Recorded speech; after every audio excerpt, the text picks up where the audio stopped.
Explora el mundo de ciencias sociales en el TEC. La tecnología le ha dado un giro a nuestra realidad.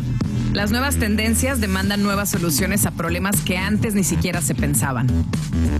El mundo enfrenta nuevos retos políticos, económicos y sociales que requieren de la mejor preparación. Aquí los retos no son ejercicios aislados, son tu preparación de todos los días. Define nuevas políticas para un mundo dominado por la tecnología. Redacta nuevas leyes que garanticen justicia para todos. Desarrolla nuevos modelos económicos desde la sostenibilidad y la prosperidad. Crea las nuevas regulaciones entre los hombres y las máquinas. Desarrolla iniciativas globales que impacten de forma local. Haz del emprendimiento público un modelo para la generación de riqueza y la prosperidad compartida. Aprende con un alto rigor analítico para generar soluciones sustentables y medibles. Convierte las plataformas digitales en tu mejor herramienta de entendimiento y apoyo para la toma de decisiones que impacten a la sociedad. Explora. Elige. Libera tu potencial transformador.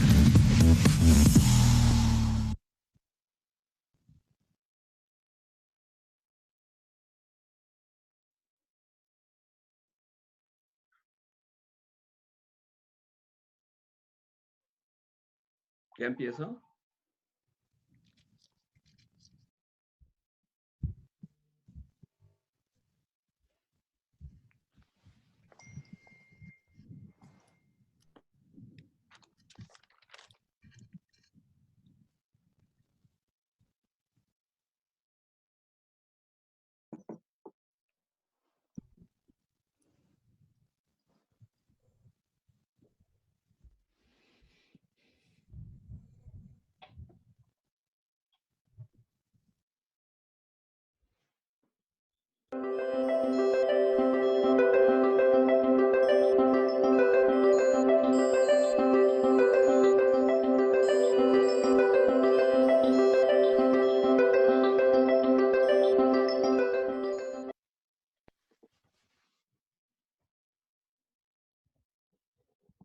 Muy buenos días. Soy Miguel Ruiz Cabañas, director para la iniciativa de los ODS en el TEC. A nombre de la Escuela de Ciencias Sociales y Gobierno del Tecnológico de Monterrey, les doy la más cordial bienvenida a este webinar para hablar de un documento sumamente importante para el mundo actualmente, como es la Carta Universal de Deberes y Obligaciones de las Personas. Este webinar está copatrocinado por otras 4 instituciones, que son la Universidad Nacional Autónoma de México, la Fundación Saramago, la World Future Society y la Cátedra UNESCO en Derechos Humanos de la Universidad Internacional de Andalucía. Contamos con la participación de 4 distinguidísimos panelistas de muy alto nivel, algunos de ellos coautores de la Carta Universal de Deberes y Obligaciones de las Personas. Permítanme presentarlos. La señora Pilar del Río Sánchez es periodista y traductora, militante de causas como la democracia, feminismo, ecología, la libertad o la búsqueda de una vida plenamente humana y una ética de la responsabilidad. Casada con el escritor José Saramago, asume el proyecto de la Declaración de los Deberes y Obligaciones de las Personas como un mandato irrenunciable. Preside la Fundación José Saramago en Lisboa, Portugal. El doctor José Ramón Cosío Díaz es doctor en Derecho, es miembro de la Academia Mexicana de Ciencias, del Colegio Nacional e investigador nacional del Sistema Nacional de Investigadores. Recibió el Premio Nacional de Investigación en 1998 y el Premio Nacional de Ciencias y Artes en 2009. Es ministro en retiro de la Suprema Corte de Justicia de la Nación y profesor del Colegio de México. La doctora Ruth Rubio Marín actualmente es catedrática de Derecho Constitucional de la Universidad de Sevilla y directora de la Cátedra UNESCO de Derechos Humanos e Interculturalidad de la Universidad Internacional de Andalucía. Fue catedrática de Derecho Comparado en el Instituto Universitario Europeo en Florencia, Italia, de Derecho Constitucional en la Universidad de Sevilla y miembro de la Escuela de Derecho Global de Hauser en la Universidad de Nueva York, con especialidad en Derecho Constitucional, Migración, Justicia Transicional y género. El doctor José Narro Robles es exsecretario de Salud de México y es rector de la Universidad Nacional Autónoma de México. Hoy tenemos el honor de haber recibido un videomensaje del secretario general de las Naciones Unidas, Antonio Guterres, quien conoce muy bien la carta, conoce de esta iniciativa ciudadana y nos ha mandado este videomensaje en donde señala su importancia, sobre todo en medio de la actual pandemia del coronavirus. Por favor, ¿podemos poner el video? Estimada Pilar, estimados amigas y amigos, fue un placer recibir a su grupo de trabajo el año pasado para conversar sobre la Declaración de Deberes. En primer lugar, permítanme enviar un saludo muy cordial a este nuevo ciclo de reflexión. Nuestro mundo se enfrenta a la mayor crisis en varias generaciones. La pandemia del COVID-19 se ha propagado rápidamente por todo el mundo, generando sufrimiento, perturbando millones de vidas y poniendo en peligro la economía mundial. Este virus ataca a todos sin distinción. Sin embargo, son los más vulnerables, las mujeres y los niños, las personas con discapacidad, las personas marginalizadas y desplazadas, quienes pagan el precio más elevado. Una amenaza internacional requiere una respuesta internacional. Y se comienza por un alto el fuego inmediato y de alcance global para enfrentarnos con nuestro enemigo común, el COVID-19. Necesitamos cooperación, solidaridad y fe en nuestra humanidad compartida. Pero en la gestión de esta crisis enfrentamos asimismo una oportunidad única. Con acción política coordinada, decisiva e innovadora, podemos superar esta pandemia más rápidamente y construir sociedades más justas y sostenibles. Juntos lograremos derrotar este virus. Les agradezco su trabajo y les deseo una fructífera reflexión. Muchas gracias.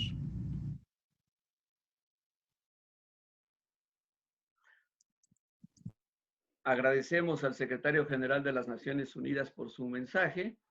La carta es una carta cívica para el siglo XXI.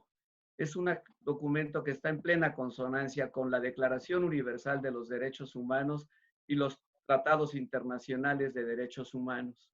Está también en plena consonancia con la Agenda 2030 y los Objetivos de Desarrollo Sostenible. La Carta, en muchos sentidos, es una toma de conciencia de que los ciudadanos tenemos que asumir también nuestros derechos y pelear por los derechos de los demás como una obligación. Sin más, doy la palabra ahora a Pilar del Río para que nos dé su punto de vista. Ella ha sido pionera de esta labor. Y Pilar, por favor, tienes la palabra hasta por 4 minutos. Muchas gracias, Miguel. Saludos a todos y muy contenta de poder estar participando en este foro. Creo que para iniciar lo que aquí se va a decir, me gustaría empezar como antiguamente con un cuento, como si fuera una seresade. Les digo, en el 10 de diciembre de 1998 se cumplían 50 años de la Declaración Universal de los Derechos Humanos. Y ese día quiso el destino que José Saramago recibiera el Premio Nobel de Literatura. Entonces, el escritor que era y el ciudadano que también era, decidió aprovechar la ocasión para no tanto hablar de literatura como para hablar de la situación del mundo. Les voy a leer unas cuantas líneas del discurso que pronunció. Dice, en este medio siglo no parece que los gobiernos hayan hecho por los derechos humanos todo aquello a lo que moralmente, cuando no por fuerza de ley, estaban obligados. Las injusticias se multiplican en el mundo, las desigualdades se agravan, la ignorancia crece, la miseria se expande. La misma esquizofrénica humanidad, capaz de enviar instrumentos a un planeta para estudiar la composición de sus rocas, asiste indiferente a la muerte de millones de personas por el hambre. Se llega más fácilmente a Marte que a nuestro propio semejante. Decía Saramago que alguien no estaba cumpliendo con su deber, que tal vez no lo estuvieran cumpliendo los gobiernos, pero quizás tampoco lo estuviéramos cumpliendo los ciudadanos. Entonces se dirigió especialmente a los ciudadanos. Dice, nos fue propuesta una Declaración Universal de Derechos Humanos y con eso creímos que lo teníamos todo, sin darnos cuenta que ningún derecho podrá subsistir sin la simetría de los deberes que le corresponden. Ningún derecho podrá subsistir sin la simetría de los deberes que le corresponden. El primer deber será exigir que esos derechos sean no solo reconocidos, sino también respetados y satisfechos. Esto dijo José Saramago en Estocolmo cuando el Nobel, y un día, continuó la historia, años después, hablando con el rector de la UNAM, José Narro, de este discurso y de este trabajo que Saramago llevaba entre manos, el rector tuvo una idea. ¿Y por qué no realizamos, por qué no hacemos esa declaración de deberes humanos? ¿Por qué no nos atrevemos con la ética de la responsabilidad? Y entonces se convocó una reunión internacional a la que asistieron activistas, juristas, personas del mundo de la cultura, activistas, filósofos de distintas ideologías, de distintas culturas, y a lo largo del tiempo se fueron haciendo aportaciones y salió este documento del que hoy vamos a hablar, que no es un documento ideológico, es un instrumento para que la vida pueda ser más humana y más humana para todos. Entonces, en eso estamos. Ese documento, como ya nos ha dicho antes el profesor, fue entregado en Naciones Unidas oficialmente. Lo recibieron en la Comisión de Derechos Humanos, la Presidencia de Naciones Unidas y también el Secretario General, que es el que hoy está asistiendo de alguna manera a esto que estamos realizando. Entonces, simplemente quería decir que vamos cabalgando y que lo que queremos es que tanto los derechos humanos como la simetría de los deberes que tenemos no es algo lejano de los gobiernos, es algo que tenemos que realizar, que reivindicar y que ayudar, que vivimos en una sociedad interdependiente y de cuidados, como también ha dicho el secretario general, y que para eso estamos. Muchas gracias, Pilar, por tus palabras, por recordarnos la génesis de la Carta Universal de los Deberes y Obligaciones de las Personas, inspirada por José Saramago y puesta en práctica con el espíritu emprendedor de José Narro. Doy ahora la palabra a José Ramón Cosío para que comente hasta por 4 minutos. Muchas gracias, Miguel. Muy buenas tardes, muy buenos días a todos aquí y muy buenas tardes a todos allá en Europa y en otros lugares que nos estarán viendo. Sí, efectivamente, el 10 de diciembre de 1948 y después del proceso tan doloroso, tan sangriento de la Segunda Guerra Mundial, se estableció la Declaración Universal de Derechos Humanos. Esta declaración lo que hace es establecer un listado muy importante de derechos en los que básicamente los sujetos, las personas, somos sus titulares y los estados son sus obligados. Yo creo que la declaración ha sido una de las grandes construcciones de la humanidad de todos los tiempos. Establece un principio de dignidad irreductible de las personas y después este listado para que podamos vivir mejor. Es verdad que con la Carta se han logrado muy importantes avances. Creo que las condiciones de las libertades civiles, de las libertades políticas, por una parte, también algún modo de acceso a los bienes y servicios que puede otorgar el Estado a las poblaciones menos favorecidas han sido un avance. Sin embargo, también debemos reconocer, y creo que COVID-19 nos los ha puesto enfrente con una claridad extraordinaria, que no se han mejorado muchas de las condiciones de vida. Creo que en este contexto, no desde luego en COVID, pero sí en el contexto de las desigualdades, en el contexto de la destrucción del planeta, del aprovechamiento de los recursos, en fin, de una gran cantidad de males, tenemos que entender qué es lo que propone la Carta. La Carta tiene dos componentes, deberes y obligaciones. Estamos haciendo una distinción entre condiciones estrictamente jurídicas, que pueden tener un significado al interior de los órdenes jurídicos, y condiciones morales. creemos quienes estamos trabajando en esta carta y hemos heredado algunos esfuerzos que se han hecho en Naciones Unidas, que se han hecho en UNESCO, que han hecho grupos de notables antes que nosotros en al menos 3 intentos, la necesidad de que los seres humanos reconozcamos que también tenemos obligaciones para con nosotros mismos, deberes de cuidado para con nosotros mismos, deberes de cuidado con las personas que están cerca de nosotros, nuestros familiares, nuestros amigos, también con nuestros conciudadanos, con nuestros compatriotas y también, y aunque esto parezca excesivo, pero es importantísimo destacarlo, con la humanidad como conjunto.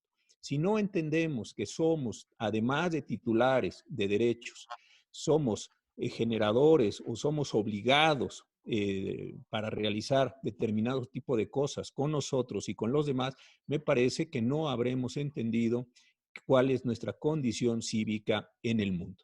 Insisto, hasta hoy lo que hemos pensado es que el Estado nos debe proveer de bienes, de servicios, educación, en estos momentos trágicos de la humanidad, salud, nos debe promover comida, nos debe proveer una serie de bienes. Pero me parece que muy pocas veces nos preguntamos por qué debemos recibir esto. Simple y sencillamente por haber nacido, simple y sencillamente por estar bajo la bandera de un Estado nacional, simple y sencillamente por ser miembros del género humano, de la raza humana, o porque también nosotros tenemos que asumir obligaciones. Me parece que el mundo después de COVID-19 va a ser diferente. En algunas cosas mejor, en algunas cosas peor, porque habrá de todo dependiendo de las muchas condiciones que se desarrollen. Sin embargo, me parece de la mayor importancia que nos enteremos de una buena vez que así como exigimos derechos, así también debemos cumplir con nuestras obligaciones. Y la Carta me parece que es un esfuerzo extraordinario para poner en claro estos elementos y no para desplazar los derechos en modo alguno, sino para compensar o para poner en una condición simétrica derechos y obligaciones para una mejor coexistencia. Muchas gracias, doctor José Ramón Cosío. Gracias por recordarnos que los derechos humanos son una obligación del Estado. La Carta no pretende, desde luego, reemplazar al Estado y que el Estado cumpla sus obligaciones. Es un tema de asumir los deberes y las obligaciones junto con los derechos. Pasamos ahora, le damos la palabra a la doctora Ruth Rubio Marín. Ruth, tienes la palabra hasta por 4 minutos.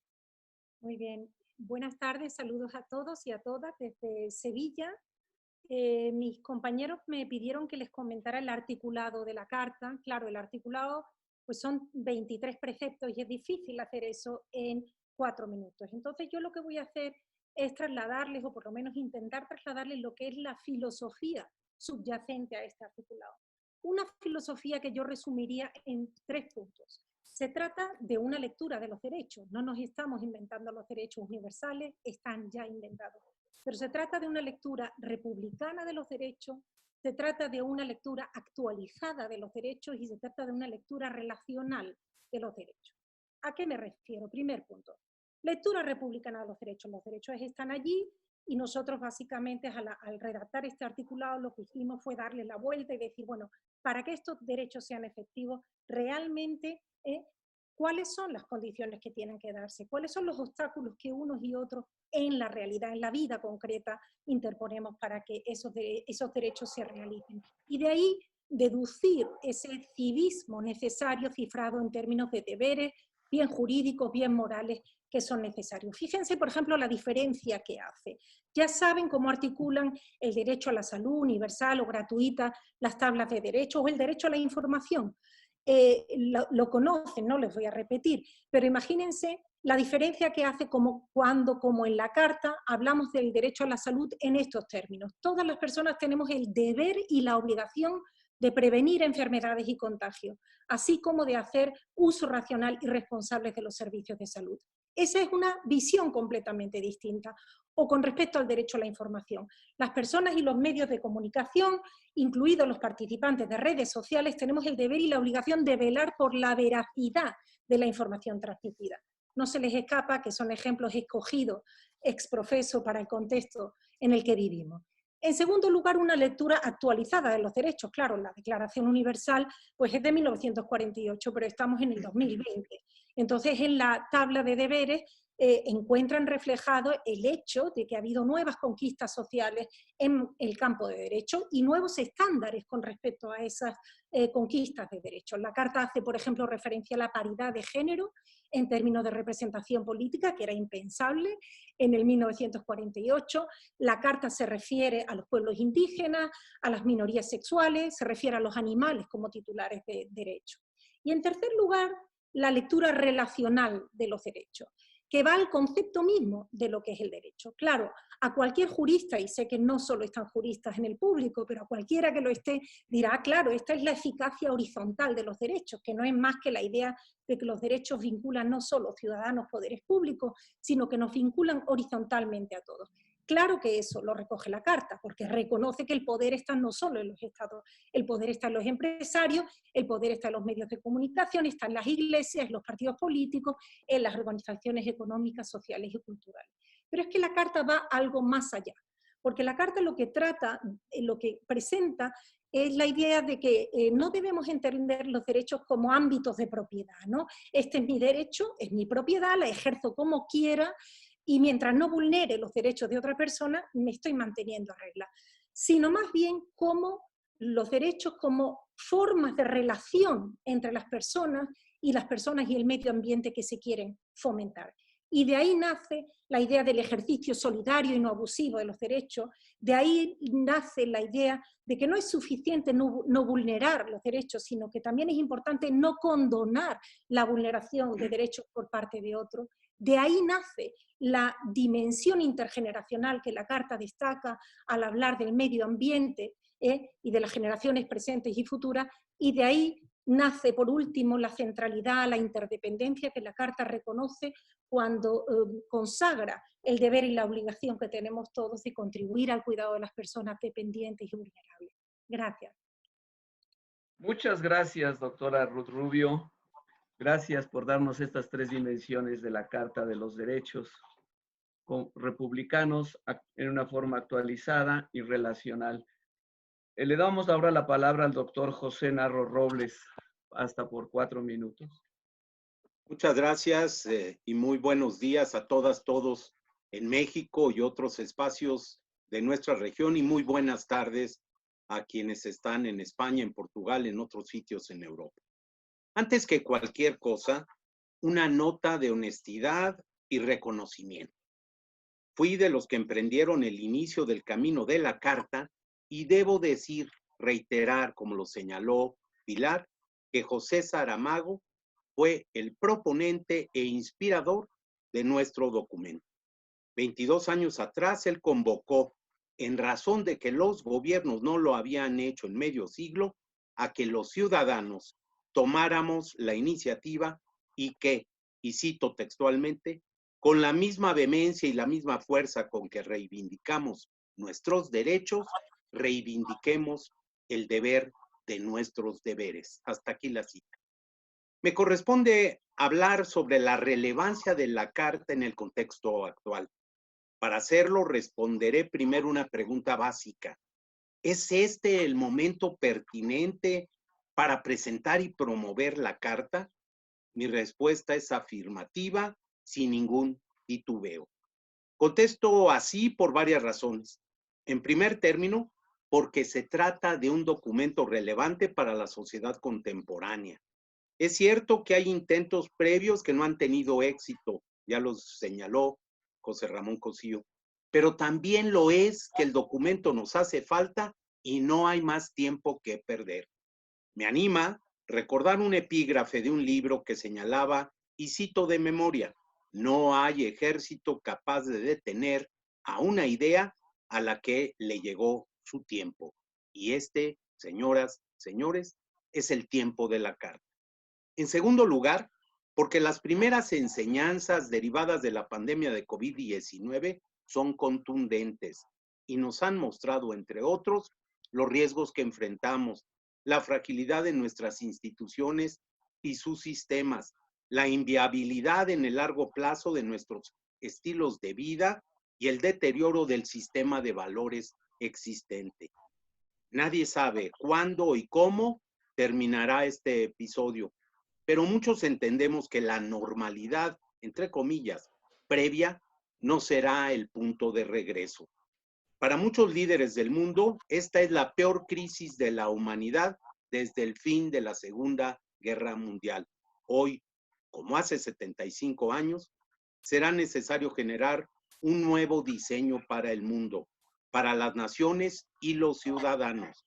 En el entramado deberán hacerse presentes, entre muchos otros, los deberes y las obligaciones de las personas. Este será el tiempo del pensamiento grande, el planteamiento de nuevas utopías. Será el momento de soñar, de imaginar al estilo de Lennon un mundo mejor. También, por todo ello, esta es la hora del documento que hoy nos convoca. En tercer lugar, la carta es pertinente en este momento porque una vez más han quedado en claro problemas vetustos y desafíos recientes. De un lado, la escandalosa pobreza y desigualdad que prevalecen en el mundo.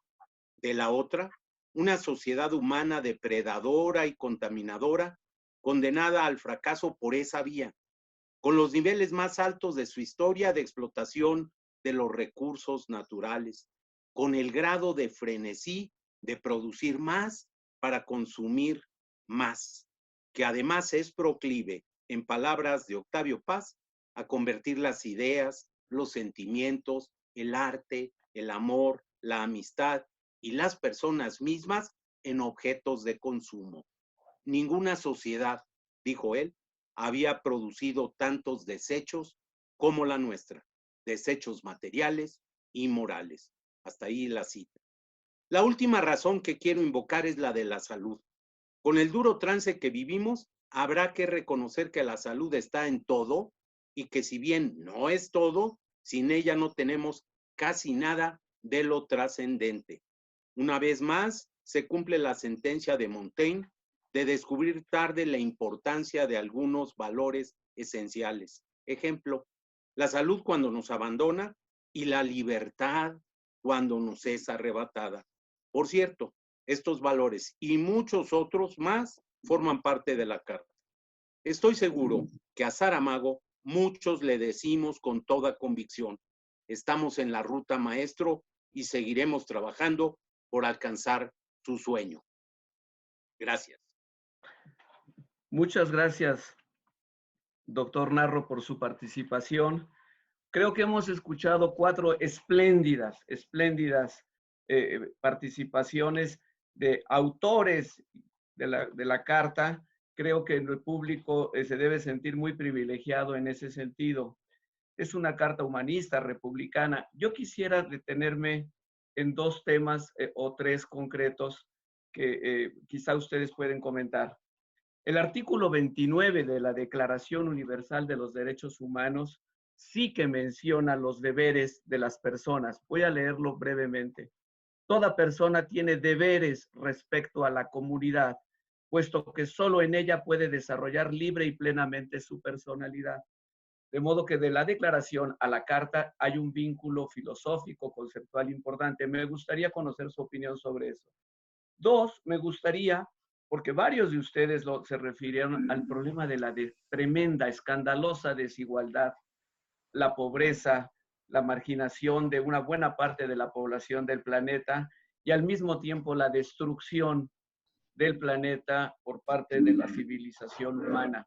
Me gustaría que se expandieran sobre eso, porque esto es lo que muestra la contemporaneidad, la vanguardia de la Carta, que no solo recoge los derechos humanos en los instrumentos internacionales, sino va más allá, tratando de fijar obligaciones para aquellos grupos, como decía Rubio, que tienen poder relacional, empresarios, medios de comunicación, organizaciones sociales que tienen una influencia en la sociedad. De modo que yo quisiera que comentaran estos 3 temas, la relación doctrinaria entre la declaración y nuestra carta. 2, que comentaran esta parte de la pobreza, la desigualdad, la destrucción del planeta. Y 3, el papel de las personas no físicas, sino en México decimos las personas morales que tienen una gran influencia. Le doy la palabra a Pilar, si quieres comentar. Sí, no, no los términos jurídicos, que eso tanto Ruth como José Ramón lo van a hacer mucho mejor. Simplemente hablaba de la parte más frágil de la sociedad. A mí me ha ocurrido que en algunas de las ocasiones, cuando he hablado públicamente de este documento, ha habido gente que me ha dicho, con la cantidad de cosas que ya tenemos encima, no vengas con más deberes. Entonces, quiero explicar que esto no es ni una ley de Dios, naturalmente, ni son nuevos mandamientos, es por el contrario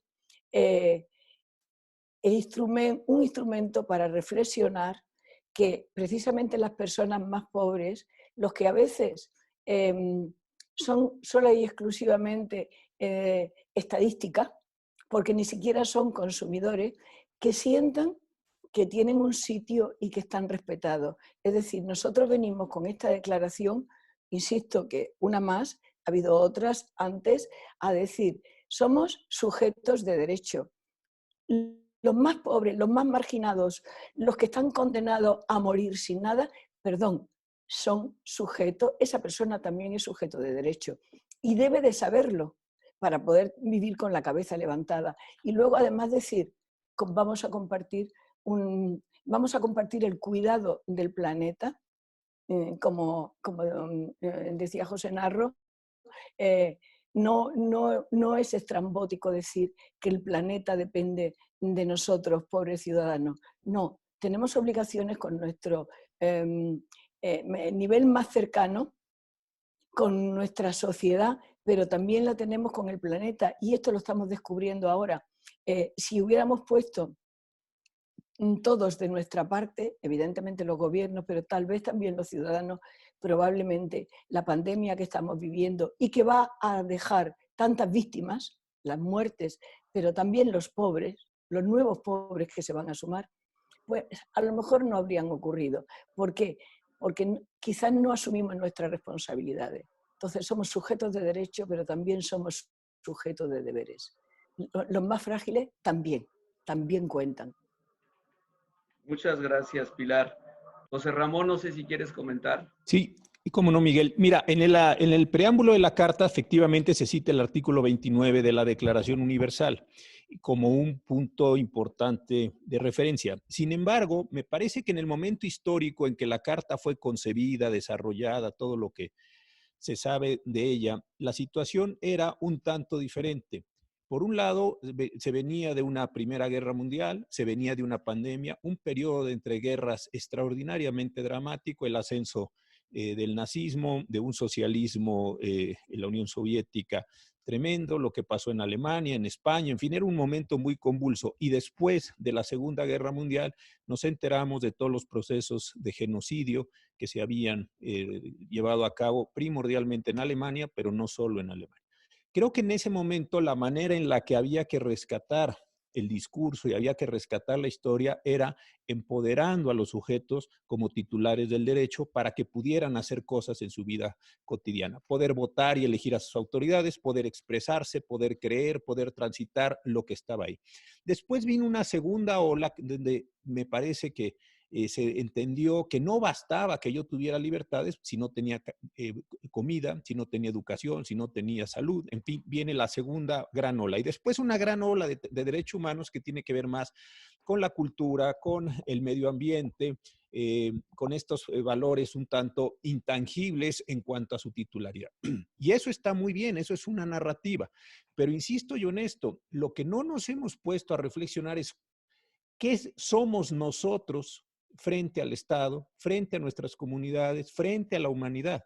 Creo que un mundo exclusivo de derechos produce un infantilismo en el sentido de me lo merezco todo y no estoy comprometido a nada o no estoy obligado a nada o no tengo que responder de nada porque yo tengo derecho a todo. Me parece que esta es la manera en la que esta carta irrumpe ese tipo de discurso. Y creo que es precisamente lo que decía José Saramago. Bien, tienes derecho a la educación. ¿Y tú qué estás aportando? Tú consumes, tú destruyes, tú vas allí en la vida, en la peor excepción del infantilismo, pero no estás asumiendo ningún cargo. Ni pagas impuestos, ni ayudas a los demás, ni te tomas en serio a la colectividad. En fin, creo que esta es la manera de relacionar ese artículo 29 como un desarrollo completo de deberes y obligaciones frente a un mundo de derechos en donde, hay que decirlo, no todos tienen acceso a todos los derechos ni pueden satisfacer sus propias condiciones, pero sí se sienten al menos en la titularidad como puros recipiendarios y no como generadores de valores sociales. Creo que aquí es donde está la relación puntual entre estos dos elementos. Muchas gracias, doctor. Ruth, ¿quieres comentar algo? Sí, bueno, yo creo que haciendo un poquito de incidencia en lo que han dicho mis compañeros, yo creo que efectivamente, como decía Pilar del Río, el gran logro para la humanidad que supuso la conquista de los derechos en términos de ciudadanía, creo que se resume en la idea de emancipación, es decir, la idea de que todas las personas, independientemente de su raza, etnia, sexo, condición social, son sujetos de derecho, es quizá la idea más emancipatoria que ha podido concebir el ordenamiento político, ¿no? O sea que realmente esa es una conquista histórica. Pero si esta es una conquista, lo que creo que hace la Carta es que nos invita a pensar en otro concepto que es tan fundamental y está tan íntimamente vinculado a la noción de ciudadanía como la emancipación, que es la noción de responsabilidad. Es decir, si sujetos de derecho lleva a emancipación, deberes nos lleva a responsabilidad. Y esos dos elementos son centrales en la noción de la ciudadanía. No se trata solo, que por supuesto lo es, del hecho de que cuando los derechos históricamente se piensan como mecanismo de no injerencia frente a unos poderes públicos, un Estado, y de que eso resulta obsoleto cuando vemos que el poder es fluido, que el poder es transnacional y sobre todo que el poder económico le va comiendo campo al poder político, porque además es perfectamente global. No se trata solo de eso, que es central, y por eso la Carta hace bien en apelar a la responsabilidad social de los empresarios, pero también de los partidos políticos, de todos. Se trata de que además es insuficiente el decir yo cumplo con mis obligaciones legales. Las obligaciones legales que tenemos, bueno, incluyen el pago de impuestos y muchas veces ni siquiera con esas cumplimos. Pero es que además la salud de las instituciones democráticas no depende solo del cumplimiento estricto de lo que me manda la ley. Depende de una disposición cívica bueno, que sí, que se puede complementar con alguna obligación jurídica o legal más, pero que sobre todo nos invita a pensar que cada vez que nosotros ejercitamos un derecho, por mucho que estemos en el derecho de hacerlo, estamos afectando a los otros. Y por lo tanto, exige un ejercicio responsable, no abusivo de los derechos. Yo me canso, cuando empiezo en el curso, una universidad pública como la Universidad de Sevilla, donde doy clase, bueno, el grado de absentismo que hay a veces de las aulas. Digo, pero yo está muy bien que tengamos derecho a la educación y derecho a la enseñanza, pero ¿de verdad ustedes son conscientes que están pudiendo acceder a una enseñanza pública porque hay unas personas que están pagando sus impuestos? ¿Y qué responsabilidad social sienten ustedes a la hora de sacar el máximo provecho de estas oportunidades que son escasas y que están financiadas por el que más gana y también por el que menos gana? Esa es la conciencia del deber que va vinculada al ejercicio del derecho, que yo siento que falta. Y con esto, fíjense, yo no creo que simplemente estemos aportando una carga, dijéramos, de moral o de condena. No, yo creo que lo que estamos contribuyendo con este enfoque es al sentido de la vida. Es decir, nos hemos contado la verdad de que si tenemos nuestros derechos y nadie nos los conculca, pues vivimos felices. No, miren ustedes, yo creo que el ciudadano, Aristóteles también lo creía, que el ciudadano es más feliz si se siente parte de una comunidad, si se siente parte de algo mayor que sí mismo, si se siente parte de un proyecto colectivo. Y eso muchas veces los derechos individuales como que nos atomizan y nos impiden ver el bosque, nos perdemos, nos quedamos en los arbolitos, no vemos el bosque, el gran proyecto. Gracias, Ruth. Doctor Narro, ¿quiere usted comentar algo ahora? Creo que se perfila esta idea de que el gran dilema es cómo ejercer la libertad, pero con responsabilidad social. Sí, en efecto, señor embajador, y de verdad un privilegio estar con un conjunto de personajes como los que la diosa Fortuna me ha dado la ocasión de tener el día de hoy. A todas y todos ustedes, embajador, y mis compañeros, muchas gracias. A ver, de manera puntual, el tema de la carta y su relación con el 29 de la Declaración de los Derechos Humanos. Sin duda, ahí está y la ha explicado fantásticamente. Yo solo quisiera decir que me impresiona el sentido progresista, republicano, humanista de la Carta. Y yo invito a todos los que nos están escuchando y a los que puedan después recibir el mensaje, suscriban la Carta, súmense a la Carta. Segundo, el gran tema de muchos años, de hoy en día, la pobreza y la desigualdad.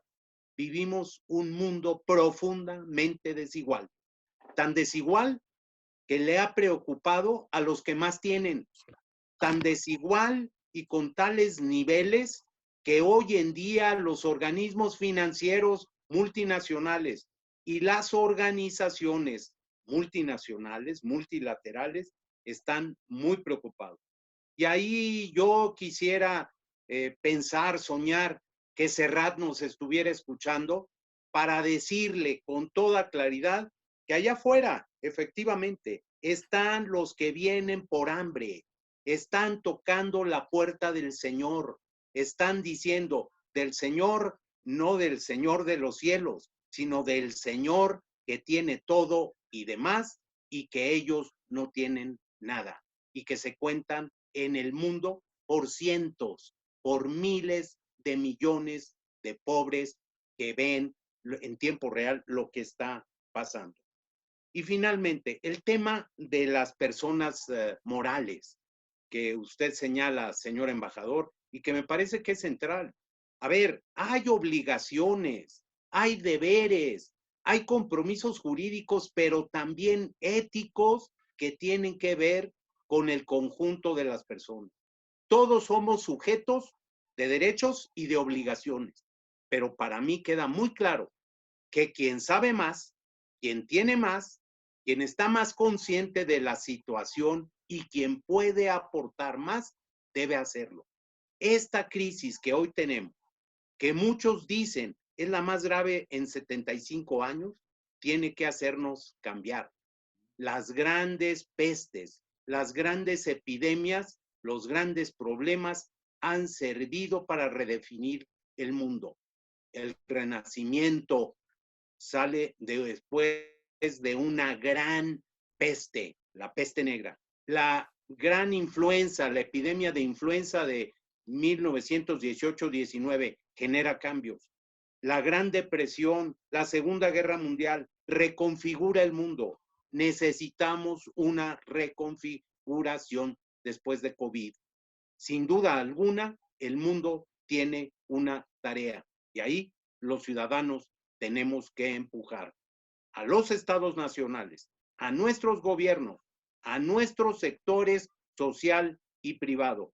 Ahí tenemos que estar todos empujando un instrumento de esta naturaleza, la Carta Universal de los Deberes y Obligaciones de las Personas. Muchas gracias, doctor. Yo creo que ha quedado muy claro cómo esta carta, como en sus palabras, tiene un sentido progresista, humanista, republicano, contemporáneo, que nos va a ayudar a reconfigurar ese mundo al que usted hace alusión, ese mundo nuevo, porque después de esta pandemia nada será igual. Es la misma invitación que nos hizo Antonio Guterres. Él nos convoca a unirnos todos contra la pandemia y, por cierto, también a defender el planeta, especialmente contra el cambio climático. Yo quiero preguntar si hay algún comentario adicional que nuestros distinguidos panelistas quieran hacer, porque después mi intención sería darle la palabra a algunas de las personas que nos están escuchando Pero si tienen algún comentario, una puntualización antes de pasar a la sesión de preguntas y respuestas, les ofrezco la palabra. Bueno, yo quisiera mencionar, porque yo creo que vincula el tema de la pandemia y sus consecuencias con, dijéramos, el tema de la desigualdad que usted ha apuntado. Y es que yo creo que una de las cosas que está poniendo más en relieve la actual crisis es la centralidad del concepto de seguridad, pero de seguridad en el sentido de seguridad humana. Yo creo que nos hemos movido en un esquema de la seguridad entendida o en un sentido muy estrecho como la no privación, dijéramos, de la libertad, o en un sentido muy territorial, la seguridad del territorio, de la propiedad. Y yo creo que como esto nos está afectando, dijéramos, a todos, estamos todos viviendo de una manera muy, muy clara lo que es la seguridad en el sentido de la seguridad humana, ¿no? De la vida, de no tener miedo por la vida en el sentido más amplio. Y yo creo que otra de las cosas que está poniendo muy claramente de manifiesto la pandemia es que aunque nos esté afectando, no nos está afectando a todos por igual. No estamos todos confinados en las mismas condiciones, no estamos todos en la misma situación de precariedad en el empleo y por lo tanto vamos a ver, dijéramos, las mismas consecuencias de lo que está pasando. Para algunos acceder al agua limpia para lavarse las manos es un lujo. Quiero decir, desde esa sensibilidad que creo que tenemos todos ahora a flor de piel, porque en mayor o menor medida sentimos la amenaza de la seguridad humana, y con la conciencia de que aun siendo así, esto es muy distinto para unas personas y para otras, pensemos en las personas en la economía informal, esa es la confluencia, yo creo, de factores que permiten relanzar la idea de la Carta en estos momentos de forma especial. Muy bien, Pilar, muchas gracias. Vamos a dar oportunidad a algunas preguntas que han llegado.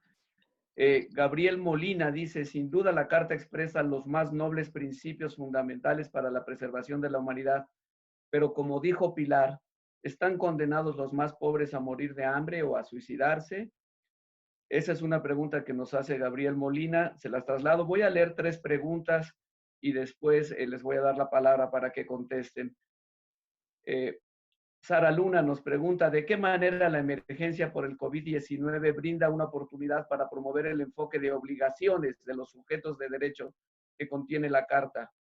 En ese contexto, ¿cómo se puede fortalecer la noción de corresponsabilidad de todos en la nueva realidad social, económica que nos deja esta pandemia? Y hay una tercera pregunta que la traslado.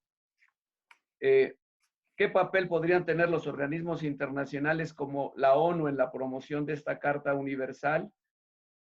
Y una última pregunta, ¿cómo sensibilizar a las personas para cumplir responsablemente con sus obligaciones y ejercer conscientemente sus derechos?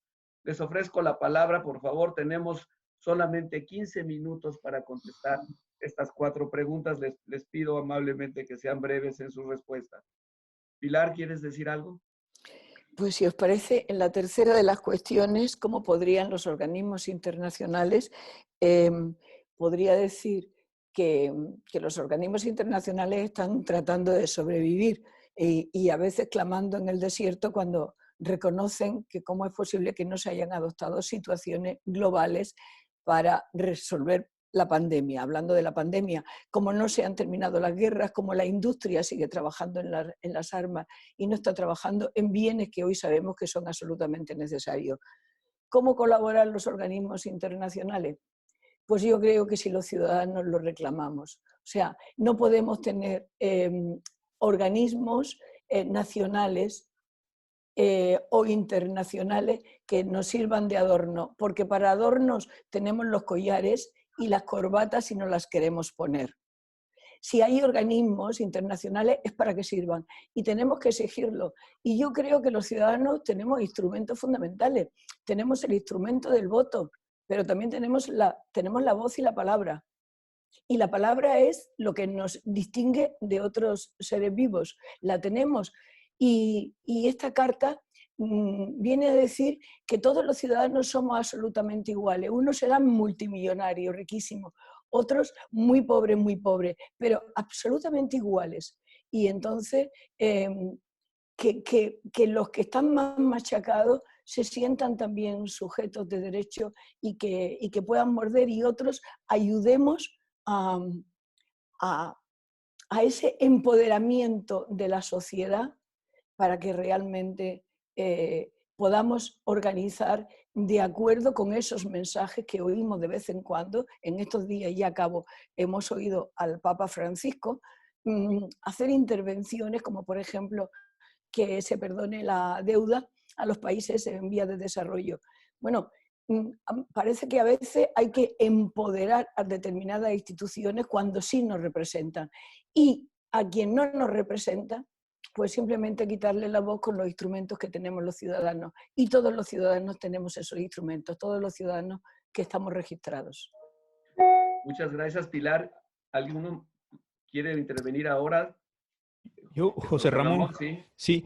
Mira, una persona pregunta sobre la oportunidad que nos da COVID-19 para aprovechar la carta, relanzar la carta y sobre todo asumir seriamente las obligaciones.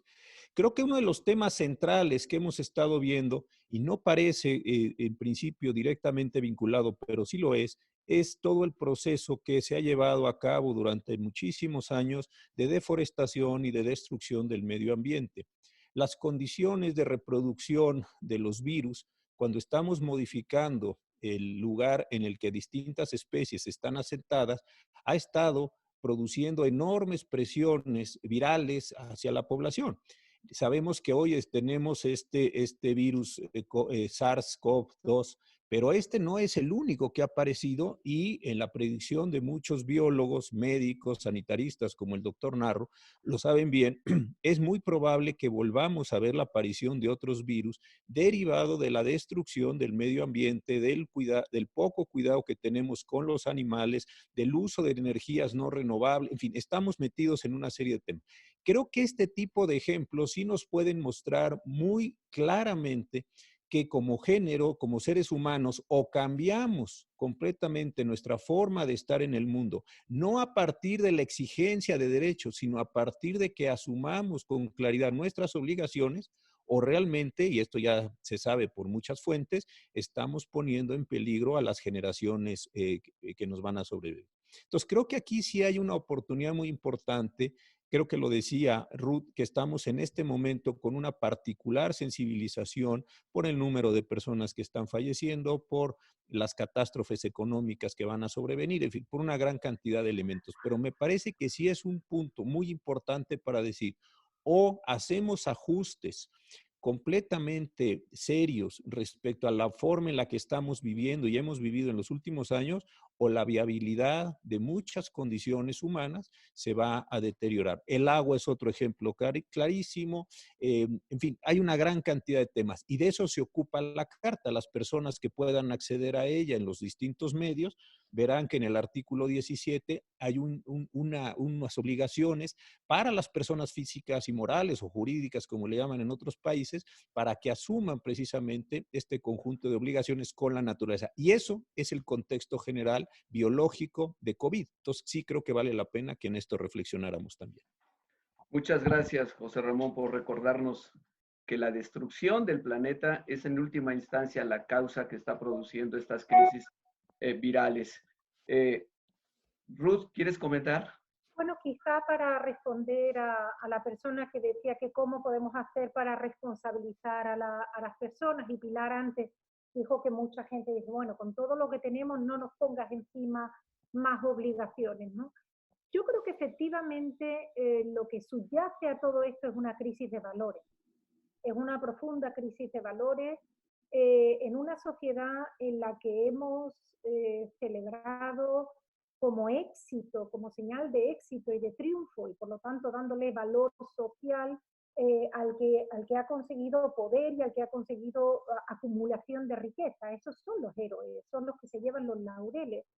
Y claro, es complicado decirle al resto de la ciudadanía, no, usted tiene que hacer cada vez más, cumplir más deberes, cuando tenemos una clase que de alguna forma parece exenta de esas responsabilidades.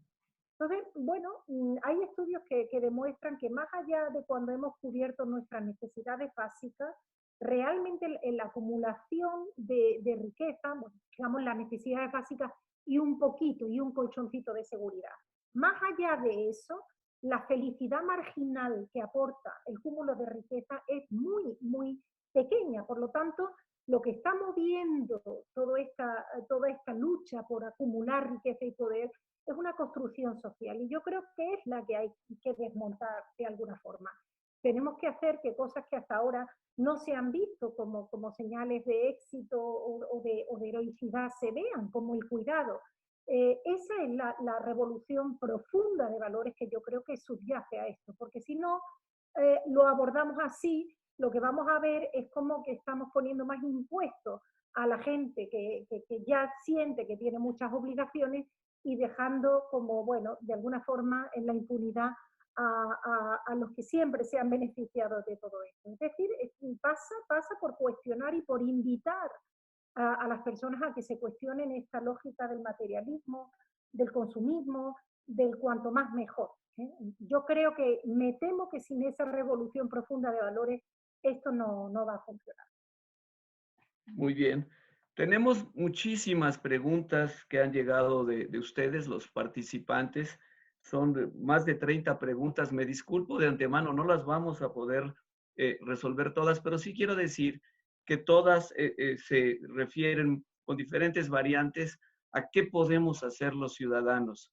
A si esta carta representa una toma de conciencia colectiva, a la oportunidad, como dijo José Ramón Cosío, de cambiar, girar el rumbo del desarrollo y buscar un desarrollo sostenible. Casi todas las preguntas que nos han llegado, y las agradecemos enormemente a todos los que nos han enviado sus cuestionamientos, se refieren a estos temas. No sé si, doctor Narro, ¿quieres comentar algo ahora? Sí, nada más de manera muy rápida. A Gabriel Molina, que nos pregunta si están condenados los pobres.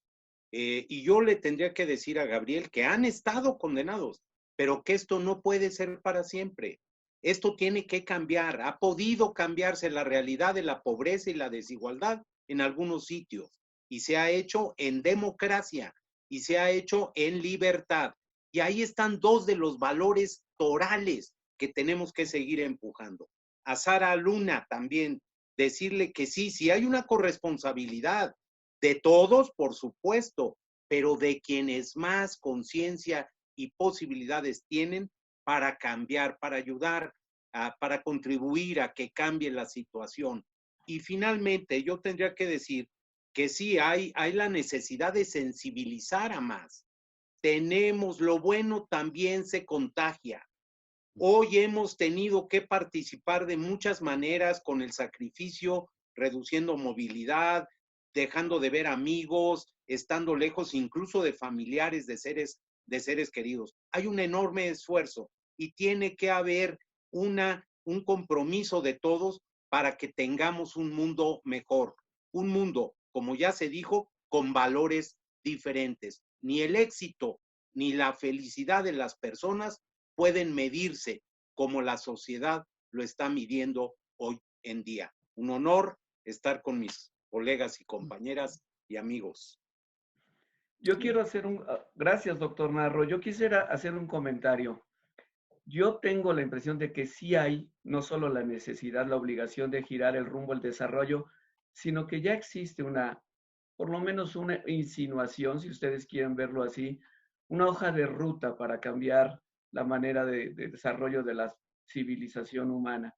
Y es la Agenda 2030, los Objetivos de Desarrollo Sostenible, que precisamente al incluir el elemento de sustentabilidad están poniendo el énfasis en que no se puede seguir produciendo y consumiendo de la manera en que hemos venido haciéndolo hasta ahora, donde unos pues tienen obviamente todas, no solo sus necesidades, todos sus deseos, todos sus sueños hipersatisfechos en esa cultura del más y más, como decía Ruth, sino lamentablemente, y eso ha sido históricamente, una gran parte de la humanidad no accede a esos satisfactores. Me parece que aquí hay mucho que podemos seguir haciendo. Vamos a terminar ya, vamos a tener que concluir nuestro seminario. Le doy 30 segundos la palabra a cada uno de nuestros participantes para que se diga su mensaje final y se despida. A todo el público que nos ha visto, métanse a la página de la Carta, háganse parte de este movimiento, corresponsabilícense, por ahí empieza el movimiento. Tiene la palabra 30 segundos cada uno de ustedes. Pilar, por favor. Vale, pues solamente decir que en este momento de la historia de la humanidad y con esta pandemia, creo que ha quedado claro una cosa, y es que no existen un nosotros y los otros, que no existen los otros y nosotros, que somos todos nosotros, que ahora ya sabemos que las civilizaciones, pero también la humanidad puede ser mortal, y que nos tenemos que responsabilizar todos y cada uno, que incluso los más apaleados que nos puedan estar viendo o que estén ahora mismo en calles de México o en algunas calles de aquí de Europa, son sujetos de derecho absolutamente respetables con todos los medios, y ojalá el empoderamiento que queremos para toda nuestra sociedad llegue también a los corazones de estas personas marginadas. Gracias, Pilar. José Ramón. Sí, yo creo que cada uno de nosotros vamos a experimentar en términos individuales, desde luego, esta crisis. Unos quedarán enojados, otros quedarán emocionados, pero me parece que todos vamos a resultar lastimados de una u otra forma en términos presentes o en términos futuros. Me parece que esa experiencia que cada uno va a tener la debemos hacer o la debemos asentar como una reflexión colectiva. ¿Qué quiero decir con reflexión colectiva? Que pensemos cómo nos gustaría a cada uno de nosotros salir de la crisis y qué nos gustaría encontrarnos después de la crisis. Y en este sentido me parece que visualizar la importancia de la Carta, apropiarse de la Carta, hacerla movimiento, hacer la praxis, es extraordinariamente importante porque ahí hay un horizonte de cómo podemos salir y cómo nos podemos construir. Ojalá muchas personas se metan a la página, la lean, la comenten, la debatan, es un elemento de discusión y entre todos pudiéramos encontrar algunos elementos mejores para ahora que salgamos de la crisis, que como hemos dicho todos muy bien, no vamos a volver a una normalidad, no vamos a volver a lo que hubo. Esa es otra cosa completamente diferente y necesitamos nuevas herramientas para entender y para comportarnos. Gracias, doctor. Ruth. Bueno, quizá las personas que preguntaban de forma concreta qué podemos hacer para apoyar este proyecto, a mí se me ocurren tres cosas. Primero, firmen la carta y distribúyanla, porque en la medida en que la sociedad se apropie de este proyecto, así podrá tener incidencia o no en los organismos internacionales que luego sientan los estándares. Esto tiene que venir de la sociedad hacia arriba para que cumpla su efecto. En segundo lugar, úsenla como herramienta de educación para la ciudadanía. Es eso, la Carta es un instrumento, no está tanto pensada para crear obligaciones jurídicas, dijéramos de forma directa, sino para educar y para concienciar a la ciudadanía. Lo hacemos en las casas, bien. Mi hijo sabe perfectamente cuáles son sus derechos, cuando se los vulnero me los recuerda, pero él no sabe decirme cuáles son sus deberes de ciudadano. Bien, pues que aprendan nuestros hijos que ser ciudadano es tener derechos. Y en las escuelas, esto debiera ser un instrumento que se enseñara en las escuelas de la misma forma que se enseñan los derechos. Esas son formas concretas de avanzar esta agenda desde la Carta. Gracias. Sí. Esa es una carta cívica para el siglo XXI, Ruth. Doctor Narro, 30 segundos. Sí. Nadie los cumplió, yo tampoco, pero lo intentaré. A ver, ver hacia adelante, repensar. Yo decía pensar en grande, yo decía que sé que a Saramago no le encantaba el tema de las utopías, pero tratar de crear ese nuevo pensamiento. Pensar en los derechos de hoy, de todos nosotros y exigirlos, pero también pensar en las obligaciones que tenemos nosotros para dejarle a nuestros nietos un mundo mucho mejor. Ver hacia adelante, trabajar para construirlo. Las realidades de hoy son producto del pensamiento grande de otras generaciones atrás. Esa es la responsabilidad que tenemos.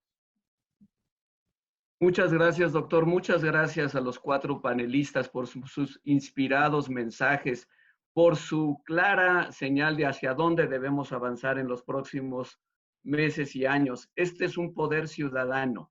Nosotros, los ciudadanos, tenemos que hacernos responsables de promover esto y empujar a los gobiernos, empujar a los organismos internacionales. Tengo que cerrar ya este panel. Quiero agradecer con un sonoro aplauso a nuestros 4 extraordinarios panelistas, sus presentaciones, sus comentarios. Muchas gracias. Les reitero a todos ustedes que vamos a organizar otros seminarios, webinars o presenciales eventualmente. Los haremos uno cada martes, el primer martes de cada mes sucesivamente, y así seguiremos conectados en este gran movimiento a favor de la humanidad, a favor de un cambio, de una toma de conciencia colectiva. Muchas gracias, nos despedimos. Gracias a todos, un aplauso.